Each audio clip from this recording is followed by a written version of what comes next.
Davis gets a very good start, is ahead of Nita by half a yard, and Barnes is also going well in lane 2, but it's the American leading it. Daryl Nita trying to charge in here. Is she going to make it? Daryl Nita's coming very quickly, just gets it on the line. 10.98. The wind exactly 2 meters per second, so that will be illegal clocking under 11 seconds. Goodness me, did she leave it late?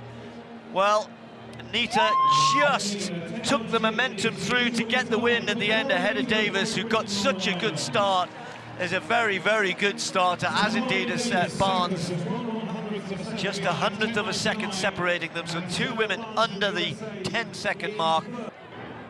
Get away safely. Lindsay actually gets a very, very good start, but also inside of Aaron Brown going well. Then a bit of a gap to Fambula has just been left completely. But Lindsay's got work on his hands because Bednarek has just got a half a yard outside him in lane 7. It's Bednarek leading this, continues to go away, and Bednarek shows that he loves it here in Doha. Is going to win this one fairly comfortably. 19.67. The wind plus 1.7. That is an incredible run.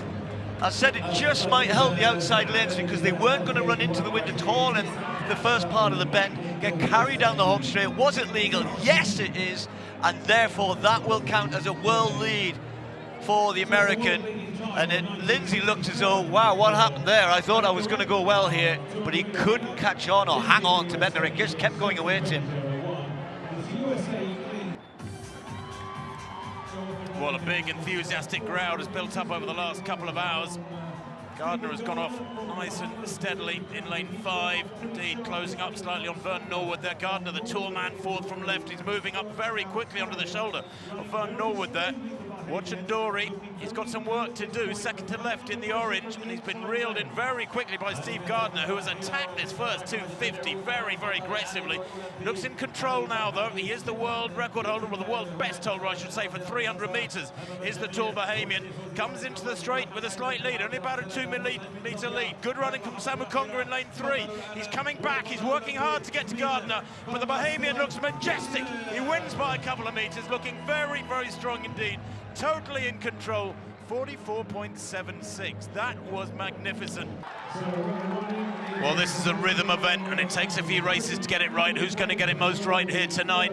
Watch the tall frig of Dos Santos there, fourth from left. He's massive character, about 6'4", and he's striding away with this one. Is the Brazilian, and looking very good at the moment. His first 400-meter hurdles of the year, this for Dos Santos. He's got the jump on the rest of the field at the moment. He's well ahead at 200 meters, although CJ Allen trying to match him stride for stride, but as the stagger unwinds in the favor of the Brazilian around the crown of the Brent, he's looking very, very smooth indeed. He's got a good lead at the moment. CJ Allen in second place, out in lane 6, but Dos Santos looking quite fantastic here, and that lead is stretching away. He's so powerful after the final barrier. The gap is 12 meters, 14 meters as he hits the line.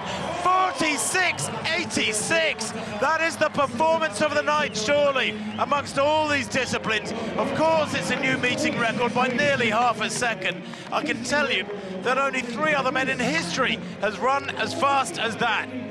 That was quite magnificent. And I'll tell you what, Steve, it was his form down the home straight, the way he held it, his strength was amazing. Through the final 100 meters, over the final couple of flights, 46.86, a massive meeting record.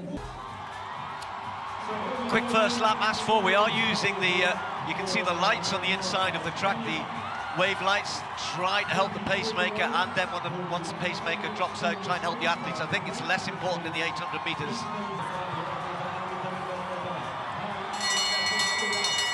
Spot on in terms of what was asked for. Mora's committed, of course, and so is Riki and Alemu. Yarigo trying to hang on to the shirt tails of those 3 ahead. There's a small gap there. Nakai doing her best to try and get back in.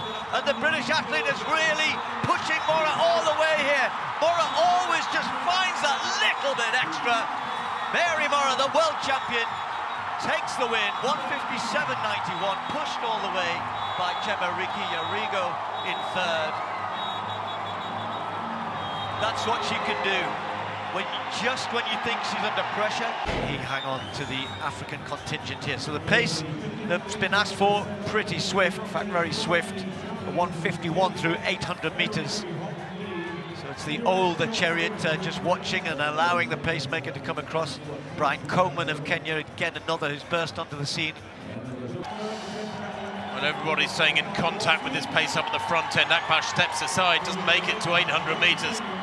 The Chariot is there. Nada coming right on the outside in fourth place at the moment, but can Reynolds Chariot chase down Timothy Chariot? It's going to be Coleman though. Coleman's just got enough here. It's going to be Brian Coleman who's just going to get the victory. It's not going to be as quick as they thought. 3:32. Metronomes, and the second lap after 55.8 was only about 58 seconds. They really didn't shift on the second lap. Chariot moved to the front, controlled things on the third. So 3 3/4 laps of the track, then the meeting record goes back to 2013, set by the former Ethiopian, the Swede Abebe Aragawi. Most of the field not too quick after we saw Sigai. What's Sigai getting? Again, some more pushing and shoving. Oh, battling away for second place. I think she's going to get second too, but the finish line is going to come in time for the leader. It's been a brilliant run from Halu. She wins by 3 metres. So a strange race, and Haelu, though, the only one who could probably say, at least I had a go. I might have faded a little bit and it was outside 4 minutes, but I had a go. So hats off to her.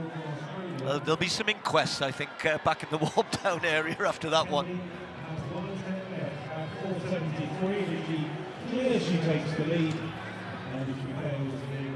Her dad, remember, a fabulous European champion for Serbia back in 1990 in Split. Oh yes, lovely. Gives it a little skim. Not enough though to knock it off. And 194 gives her that glorious isolation out in front and puts pressure on those behind her.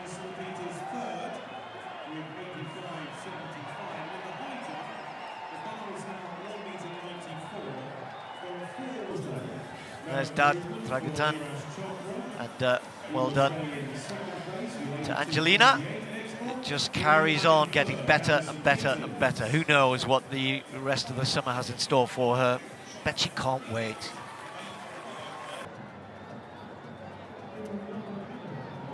Now Vadlich in round 3. 86.93 is his lead from round 2, and that is bigger. Surely that's bigger. Oh, he's throwing so well as the Czech. This is a desperately demanding event physically, but if you can stay in shape, you can get better and stronger as the years go by. And he's, well, he's the second oldest in this field after Julius Yego of Kenya, whose best return so far, 78 metres in the second round. So Vadlich then is the winner. That throw, 88.38, is the best of the night. It doesn't threaten Denning's world lead of 90 metres 20.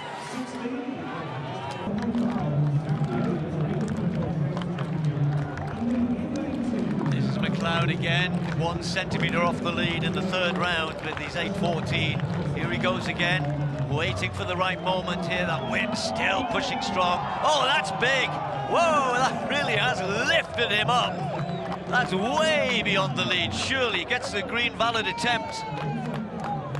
That's got to be way beyond 8.15. So McLeod with that very, very strong wind. It just gust there, plus 5.2. So it's not a valid jump in terms of rankings or anything, but for the competition, 8.52. That's a big lead at this stage.